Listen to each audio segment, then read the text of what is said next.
Assalamualaikum warahmatullahi wabarakatuh. Apa kabarnya anak-anak soleh pada sore hari ini? Mohon maaf ya, jadi pembelajaran kita pada sore hari ini akan digantikan di video ini karena ada beberapa kendala yang tadi pagi kita tidak bisa melakukan Zoom karena adanya mati listrik ya. Oke, kita melanjutkan materi kita yang kemarin ya tentang buku PB tema 9, subtema 2, pembelajaran 3. Kemarin di pembelajaran 3 itu kita sudah sedikit ya membahas tentang yang namanya dampak positif dan dampak negatif dari modernisasi. Baik, sekarang kita akan mempelajari tentang menentukan alur cerita dalam teks fiksi. Seperti yang kita ketahui, teks fiksi itu adalah teks yang tidak nyata atau teks yang ditulis oleh pengarang ya berdasarkan idenya. Kalau misalnya ada kesamaan cerita atau ada kesamaan nama itu hanya kebetulan semata. Baik, kita melanjutkan alur cerita. Alur cerita atau jalannya sebuah cerita tulisan fiksi itu membantu pembaca untuk mengetahui rangkaian sebuah cerita di dalam sebuah buku. Alur cerita biasanya menjelaskan masalah atau konflik dan penyelesaiannya. Biasanya kalau di awal cerita itu masih berupa pengenalan, nanti di tengah-tengah itu mulai muncul konflik dari tokohnya, lalu di akhir atau di ending itu akan ada sebuah penyelesaian dari masalah yang muncul tadi.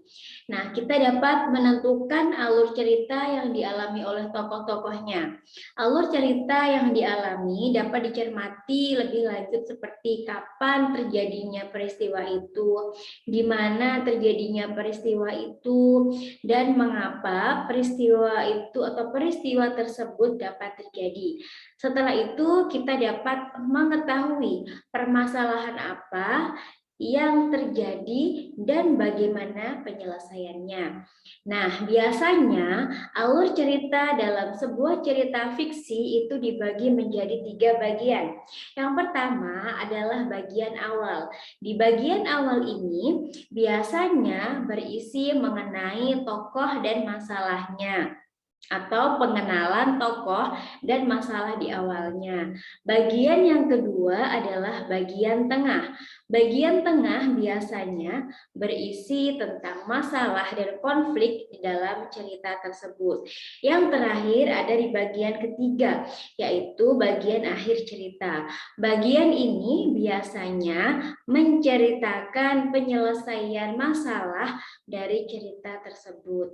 Nah, itu tadi adalah alur cerita atau menentukan alur cerita fiksi. Di sini di halaman 96 dan 98 ada sebuah cerita fiksi yang berjudul Berkunjung ke Observatorium Bosca.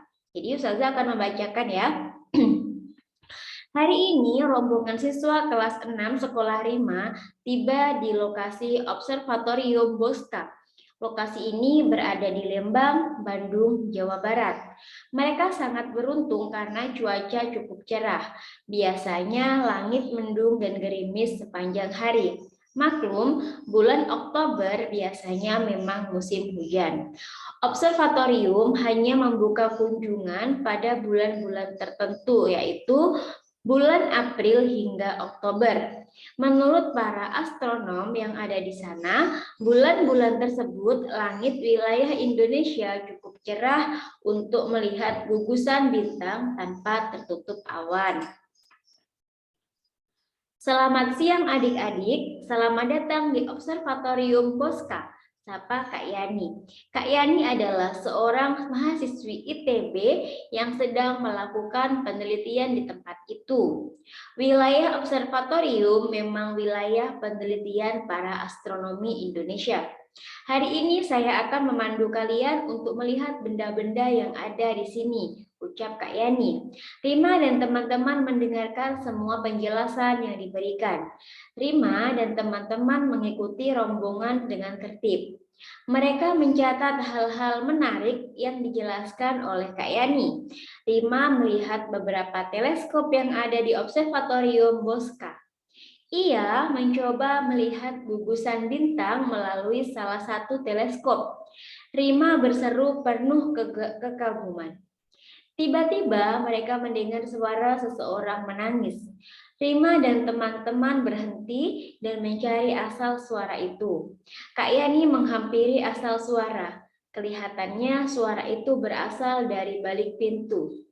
Kak Yani menemukan seorang gadis kecil berseragam sama dengan Rima dengan terduduk dan menangis terseduh-seduh. Agatha, seru Rima, mengapa kamu di sini? Bukankah kamu seharusnya mengikuti rombongan Butika? Tanya Rima kepada teman satu sekolahnya.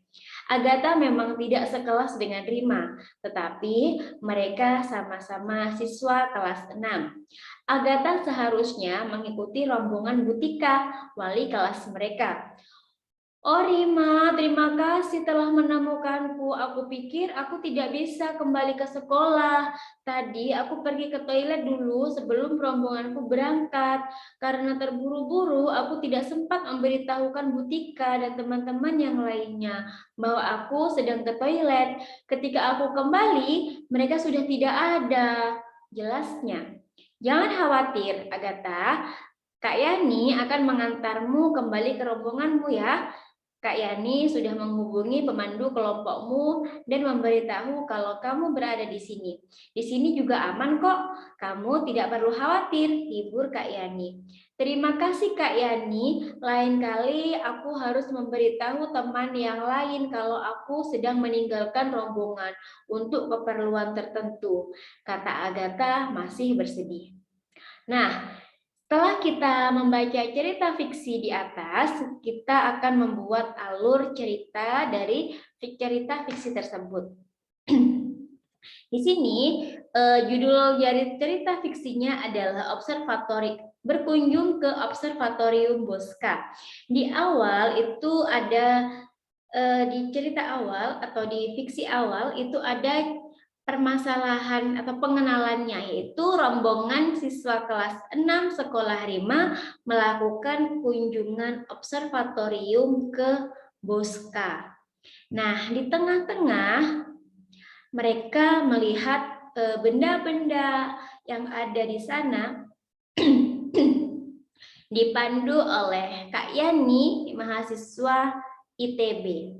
Di akhir, salah satu teman Rima yang bernama Agatha itu menangis karena dia tertinggal dari rombongannya. Tetapi akhirnya Agatha berhasil ditemukan oleh Rima dan Kak Yani menghubungi temannya menjadi pemandu kelompok Rima. Akhirnya Rima pun kembali ke kelompoknya dengan tertib. Nah, itu tadi adalah salah satu ya cerita atau cara menentukan alur cerita di dalam cerita fiksi. Nah, selanjutnya untuk dijadikan bahan belajar ya atau untuk dibaca-baca, silahkan untuk membaca yang halaman 98 ya anak-anak. Membaca halaman 98, judulnya adalah Keledai dan Penjual Garam. Jadi silakan berlatih ya, silakan dibaca. Setelah itu belajar untuk menuliskan bagian-bagian awal, tengah maupun akhirnya. Oke, baik, selanjutnya kita akan melanjutkan materi kita, yaitu benda-benda langit di tata surya. Oke ya, seperti yang sudah kita ketahui, benda-benda langit itu ada banyak sekali. Salah satunya ada matahari, ada planet, terus ada satelit, ada meteor, ada bintang, ya. Terus ada yang namanya asteroid. Oke, hari ini kita akan belajar satu persatu. Kita mulai dari satelit. Satelit itu apa sih? Satelit itu adalah benda benda langit yang mengiringi planet. Mereka bersama-sama planet untuk mengitari matahari. Satelit sendiri itu dibagi menjadi dua. Ada satelit alami yang memang sudah Allah desain untuk kita, ada juga satelit buatan manusia. Satelit alami itu contohnya kalau bumi memiliki satelit alami yang bernama bulan. Sedangkan Mars itu mempunyai satelit alami dua yang bernama satelit Phobos dan satelit Deimos. Nah, sedangkan kalau satelit buatan itu adalah satelit yang dibuat oleh manusia dengan tujuan tertentu. Salah satunya adalah untuk penelitian. Nah, satelit penelitian itu berfungsi untuk menyelidiki tata surya dan juga alam semesta secara lebih bebas tanpa dipengaruhi oleh atmosfer. Satelit ini berusaha mendapatkan data-data tentang matahari dan berbagai bintang lainnya untuk mengungkap rahasia alam semesta. Nah, jadi terjawab ya rasa penasaran kita. Jadi kalau ada yang memiliki rasa penasaran, dari mana sih kita mendapatkan atau ilmuwan itu mendapatkan gambaran-gambaran bentuk bumi dari luar angkasa, gambaran-gambaran planet lain dari luar angkasa? Jawabannya adalah melalui satelit penelitian. Nah, seperti ini ya anak-anak, bentuk satelit penelitian itu. Jadi satelit ini mengorbit, mereka berkeliling untuk mencari sebuah data-data baru yang oleh peneliti nanti akhirnya data-data itu akan di-share ke publik sehingga kita bisa juga mengetahui data-data terbaru atau informasi-informasi terbaru. Baik, selanjutnya yang kedua adalah satelit meteorologi. Nah, satelit meteorologi ini berfungsi untuk menyelidiki lapisan atmosfer bumi agar dapat memberikan informasi tentang ramalan cuaca. Nah, jadi gunanya adalah untuk misalnya BMKG mengetahui ramalan cuaca seperti hari ini, cuacanya akan mendung atau akan terik atau akan hujan atau akan terjadi petir, itu adalah melalui satelit meteorologi. Nah, coba ya kita lihat bagaimana sih bentuk satelit meteorologi itu. Ya, jadi seperti ini ya, hampir sama dengan satelit penelitian tadi. Ini adalah bentuk satelit dari meteorologi ya. Mereka juga bersama-sama mengorbit di luar angkasa kita. Selanjutnya yang ketiga adalah satelit navigasi. Nah, satelit navigasi ini berfungsi untuk penerbangan dan pelayaran. Satelit ini akan memberikan informasi mengenai posisi pesawat terbang dan kapal yang sedang di dalam perjalanan. Jadi kalau nanti ada yang mau menjadi calon pilot ya, insya Allah. Jadi kalian akan sangat membutuhkan yang namanya satelit navigasi ini.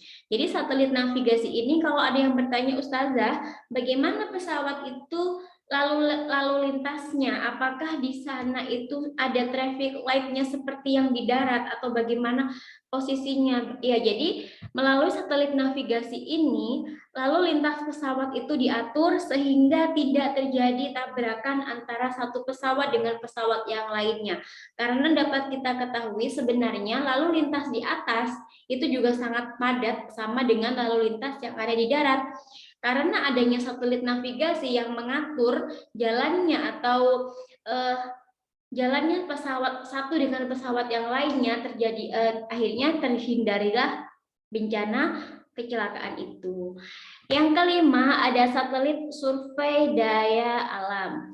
Nah, satelit ini berfungsi untuk menemukan dan menyelidiki sumber-sumber alam yang ada di bumi bagi untuk kepentingan pertambangan misalnya, untuk kepentingan perikanan, untuk kepentingan pertanian dan kepentingan lain-lainnya. Jadi kalau pertambangan itu misalnya seseorang akan melakukan sebuah tambang minyak. Nah, jadi melalui satelit survei daya alam ini bisa diketahui di tempat A itu memiliki sumber daya alam minyak yang banyak. Kalau misalnya ada satelit perikanan, misalnya ada proyek penelitian tentang hewan-hewan yang langka yang masih tersedia karena kita tidak seperti kita ketahui ya, lautan kita sangat luas, akhirnya dilakukanlah melalui satelit survei sumber daya alam. Terus untuk pertanian juga dan masih banyak lagi. Yang terakhir, yang keenam adalah satelit militer. Nah, satelit ini digunakan dan dibuat untuk kepentingan militer suatu negara. Misalnya, untuk mengintai kekuatan senjata lawan disebut juga dengan satelit mata-mata. Jadi, kalau misalnya biasanya ini yang memiliki adalah negara-negara adidaya, negara-negara yang sudah sangat maju, biasanya itu mereka akan membuat satelit mata-mata untuk dilakukan pengintaian apakah negara itu cukup memiliki potensi yang berbahaya untuk negaranya. Jadi melalui satelit mata-mata itu tadi. Oke ya, itu tadi tentang satelit. Selanjutnya kita lanjut tentang meteor. Nah, ini ya. Meteor bisa juga disebut dengan bintang jatuh. Nah, jadi kalau kalian yang biasanya suka melihat ada kayak bintang jatuh jalan set, ada cahayanya, itu sebenarnya bukan bintang jatuh ya anak-anak, itu yang namanya meteor. Nah, meteor itu apa? Meteor itu adalah batu luar angkasa yang bergesekan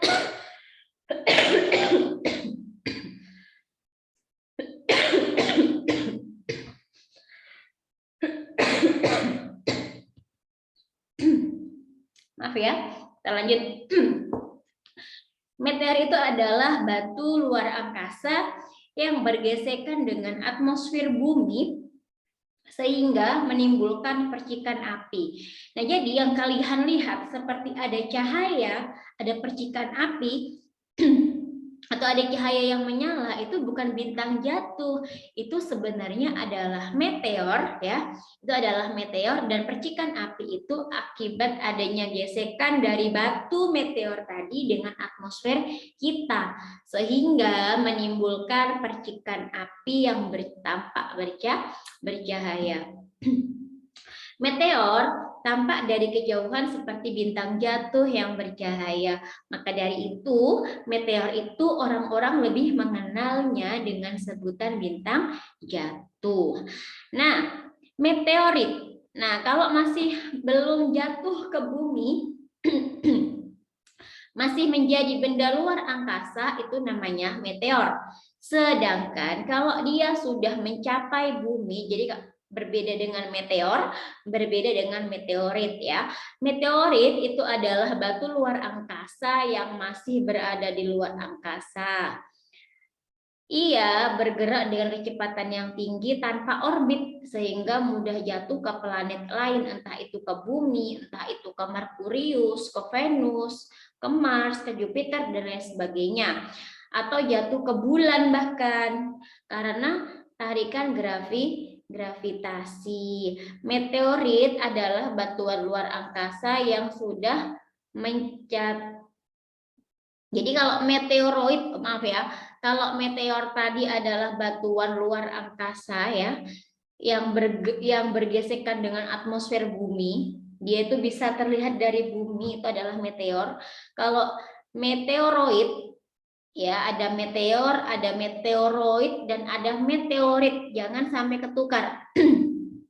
Kalau meteoroid ya, ini yang meteoroid, tunggu ya, saya kasih.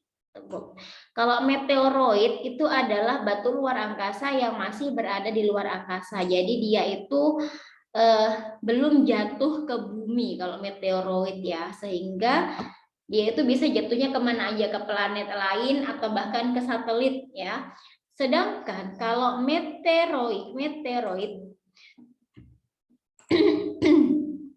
kalau meteoroid itu adalah batu luar angkasa yang sudah mencapai bumi. Nah, meteor terbesar yang pernah jatuh ke bumi itu akhirnya dia membentuk kawah disebut dengan kawah Barringer. Jadi ini adalah meteoroid ya.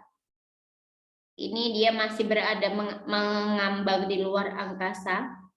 Ya, dia belum mencapai ke bumi atau ke planet lain.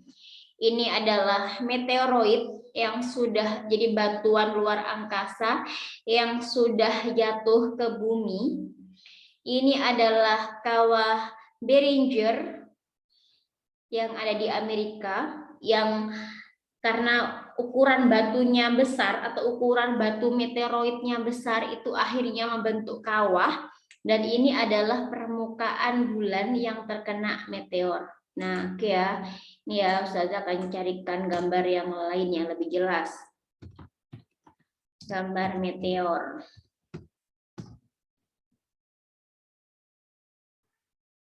Nah, ini adalah gambar meteor pada saat kita melihat dari bumi seperti ini ya. Ada benda langit bercahaya, batuan bercahaya ini. Cahayanya ini berasal dari batuan tadi yang bergesekan dengan atmosfer sehingga membentuk cahaya. Kalau meteoroid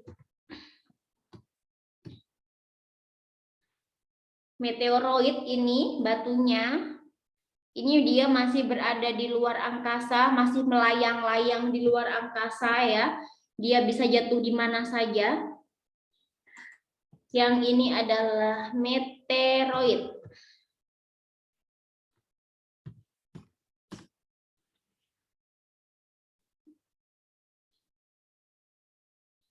Batuan yang sudah meteoroid.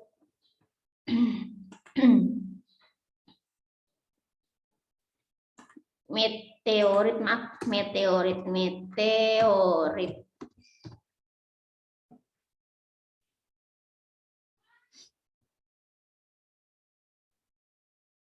Ya, kawahnya ya. 5 kawah terbesar di bumi akibat dari meteor. Nah, ini kawah-kawahnya ya. Tahu kawah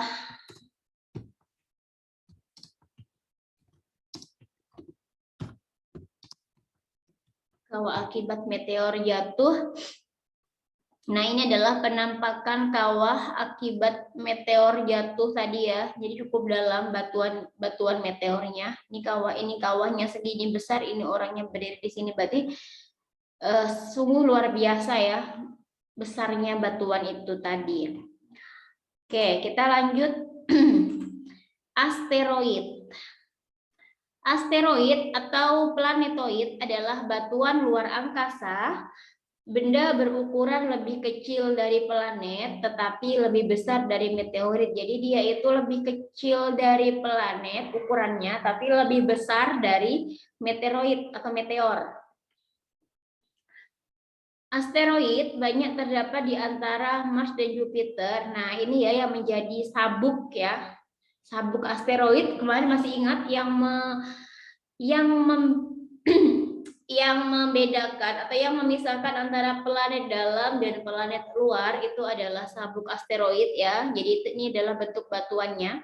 Dia itu banyak itu di antara Mars dan Jupiter yang disebut dengan sabuk asteroid.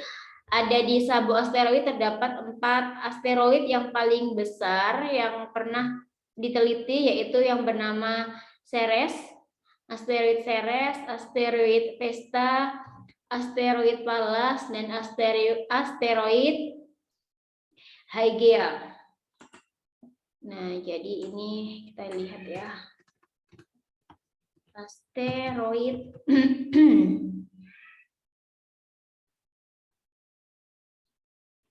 Ini adalah bentuk dari asteroid ya, atau batuan-batuan saja ya, bentuknya hampir sama.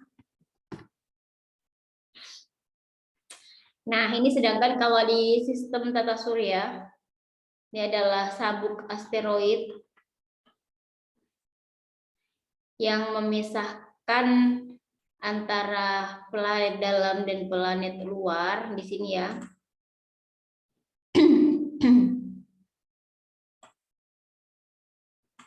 Ini ya, ini adalah Merkurius, Venus, Bumi, Mars. Nah, ini adalah asteroid belt atau sabuk asteroid.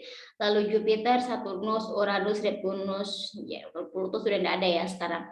Jadi, ukurannya itu dia lebih kecil daripada planet, tetapi lebih besar daripada meteoroid. Oke, lanjut ya. Komet. Komet disebut juga dengan bintang berekor. Komet merupakan benda langit yang tersusun dari materi gas dan air yang telah mengeras menjadi es. Ukuran komet tidak terlalu besar dan diameternya paling besar hanya 10 km. Lintasan yang digunakan komet juga untuk mengelilingi matahari bentuknya lonjong. Terkadang lintasan komet berada dekat dengan matahari. Hal ini membuat sebagian es yang ada pada komet menguap karena panasnya matahari. Uap itu membentuk ekor yang panjang mencapai ratusan kilometer. Nah, komet dengan ekor panjang inilah yang sering kita lihat dari bumi. Namun kita melihatnya membutuhkan bantuan teleskop tertentu. Jadi kita tidak bisa melihat komet itu dengan mata telanjang. Kalau kita ingin melihat komet, kita harus menggunakan bantuan teleskop. Ekor komet akan semakin panjang jika dekat dengan matahari. Hal ini disebabkan ia terkena tekanan angin matahari yang akan memendek jika menjauh dari matahari. Nah, komet yang terkenal itu adalah namanya komet Halley, ya. Komet